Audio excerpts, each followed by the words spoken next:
World disable day আমাৰ কোকৰাঝাৰ চিৰাং আৰু বাক্সা বা ওদালগুৰি বা ভেৰগাঁও হিচাপে ইয়াত আজি কচুগাঁও পালন কৰা হৈছে আৰু মই ইহঁতৰ লগত এই মঞ্চত একেলগে কথা পাতিবলৈ পাই মই মনটো ভাল লাগিছে। মুঠতে বিকলাংগ হিচাপে চৰকাৰীভাৱে যিখিনি ফেচিলিটি পাব লাগে ইহঁতে ডিপ্ৰাইভ হৈ আছে বুলি আমাক জনাইছে।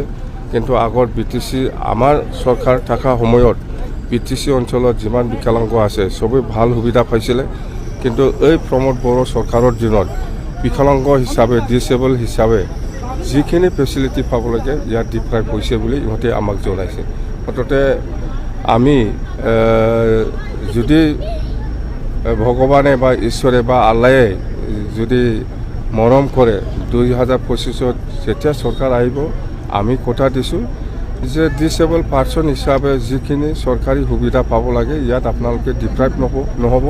চাকৰি ক্ষেত্ৰতে হওক যিকোনো ক্ষেত্ৰত যিখিনি ফেচিলিটি আছে কোটা আছে এই কোটা হিচাপে ডিসেবল পাৰ্চনসকলে এইটো আমাৰ দিনত আগতো পাইছোঁ আৰু ভৱিষ্যতেও পাব।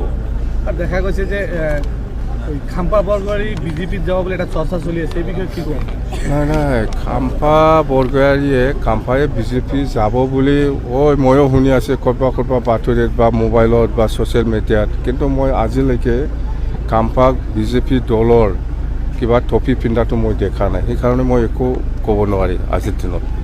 দেখা গৈছে একালৰ আপোনালোকৰ ঘনিষ্ঠ অতীত থকা যেন চন্দন এইবিলাক সুধি থাকি লাভ আছে নেকি? এইবিলাক কিয় সুধি থাকে? মই কৈছোঁ খাম্পাক আজিৰ দিনলৈকে মই কেৰুৱা দলৰ বা বিজেপি দলৰ টপি পিন্ধাটো মই দেখা নাই। হয় শুনি আছে এনেকুৱা যাব, কিন্তু যোৱা নাই যে আজিলৈকেও। যদি গুচি যায় এইটো মোক নুসুধিব, এইবিলাক যদি গুচি যায় কি হ'ব এইবিলাক মোক সুধিব নালাগে, দৰকাৰ নাই। ৰঞ্জন দৈমাৰী BTCৰ চিফ হ'ব বুলি বিজেপিৰ পৰা গোপন সূত্ৰৰ পৰা প্ৰকাশ কৰিছে। এইটো ৰঞ্জন দৈমাৰী চিফ হয় না কোনোবাই প্ৰমোদ বড়ো চিফ হয় না কোন চিফ হয় সেইটো 2025 ইলেকশ্যনত দেখা যাব।